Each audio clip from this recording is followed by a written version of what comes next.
असलामुअलैकुम बेलियो सजनों मित्रों की हाल चाल है तुहाडे ठीक ठाक हो ज़बरदस्त हो। परसनल फाइनांस दी वड्डियां वड्डियां गल्लां ते भारे भारे मशवरियां नूं मारो गोली आपां विखाई करांगे जनाब आज असल लाइव 28 दिन की सीरीज़ का पहला जनाब व्लॉग है तुहाडे सामने वा वैल्थ विच सुहेब हुण तुहानूं हसावेगा भी ते कमा के भी विखावेगा। दिन चढ़िया फजर की ठंडी हवा ते बारिश के मौसम के नाल मौसम इवें सोहना तो इन्नी हवा जबरदस्त जिवें पहले व्लॉग का इस्तकबाल हो रहा है। गुजरती है बस तो बस वाले भाई को लैने से कपड़े कपड़े लैने से पहुंचे नाल ही अड्डे ते रोड के उत्ते भतीजा ते छोटा भरा भी यही खुश है जिवें मरियम नवाज का जहाज आ रहा है।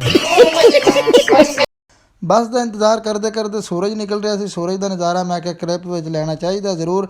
उदों आ गई बस नूं मैं हत्थ करता ही रह गया। बस वाला अं निकलिया ड्राइवर मेरे लिए अं तकदा पिया सी जिवें इलैक्शन हरन तो बाद अपने वोटरां वाल बंदा वेखदा है। बस तो रुकी नहीं। लो जी साढ़े नाल हो गया मोए मोए। बस वाले को लैन गया सी कपड़े लेकिन खाली है तो असीं वापस आई मुड़े जिवें जेब विच देला नहीं तो शौक मेले ते सैरां करन दा।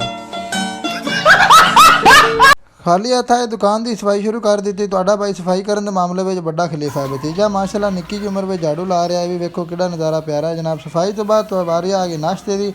पिंडा का नाश्ता तो माँ के हत्थ दा बनया नाश्ता जिंदे के पीज़ा बर्गर सारा कुछ फेल ने। तंदूरी की रोटी उत्ते देसी घ्यो लग्या अंडा माँ के हत्थ की बनी चाह। सच्ची दसो तुहानूं किन्ने दिन हो गए नसीब हुई है। मैं तो अज फुल मौज मस्ती के तुसीं कमेंटां दे विच दसना तुहानूं किन्ने दिन हो गया माँ के हत्थ का नाश्ता कीते होया। नाश्ता करने तो बाद बकरियां बनिया उन्होंने पट्ठे पाए। पट्ठे पाने तो बाद क्या दिया तुमने क्या मेरा कॉल भी याद कर ला। काम तो बस काम ये मशीन का कुंगड़ चाया सी थोड़ा सा किया काम करो आका आर्डर आ गया कि भतीजी की तबीयत खराब है दवाई लैन भी जाना है। मोटरसाइकिल वाल वेख्या मोटरसाइकिल की हालत भी फाके वाली सी। मोटरसाइकिल कहता मेरा ही पेट्रोल पावेगा मैं टुरना।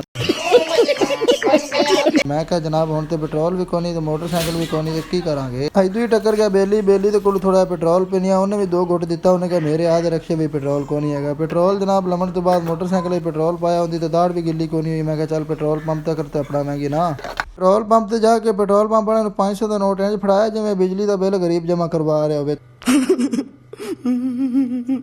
300 का तेल पाने तो बाद वापसी पैसे लाया तो किक मारी टुर पे रोड के उत्ते चौथी वाल निकलना सी सरकार अड्डे तो दवाई लैनी सी। राह दे टक्कर गया एक निक्का जिहा बेली बचपन उन्हें याद करवा दिता। साइकिल चलाता पिया सी। मैं क्या बेलिया सानू भी वल सिखावे मज़ा तो फिर आंदा है।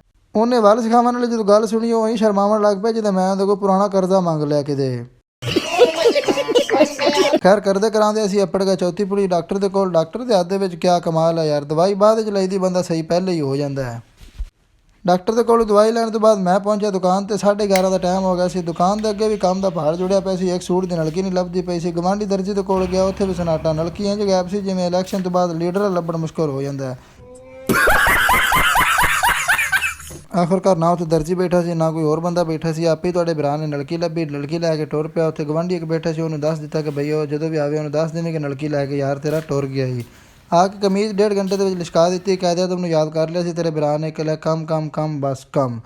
1.5 घंटे के कमीज तैयार करने तो बाद तुहाडा बिरा खुद ही उन्हें गौर नाल वेखण लग पिया और आदि मेहनत दिते ही बड़ा मान होया कि वाकई तुहाडा बिरा भी कम कर ही लैंदा है। दुकान की बंद फिर घरों आर्डर आ गया कि दोपहर का खाना खा लो। दोपहर का खाना खादा तो घरों आर्डर फिर मिल गया कि सरकार हुण जाना कजन की हालत का पुछण जिहड़ा कि क्रिकेट खेडदे होए इंजरी करवा बैठा सी। पिंड के राहां तो लंघदे लगांदे असीं जनाब पहुंचे कजन के वल। उत्थे जाके सानू तकरीबन 2.5-3 घंटे लग गए। असीं गए सी जोर के टाइम जोर के बाद वापसी जो आए तकरीबन असर के टाइम हो ही गया सी। पिंडा का राह तुसीं चेक करो कितना ही कमाल दा सी जित्थों असीं लंघदे लगांदे गए। और पिंडा की रौनक फिर तुहानूं पता है कमाल दी हुंदी। कच्चे राह सब्जा कुदरत के नज़ारे क्या बात होगी माशाअल्लाह।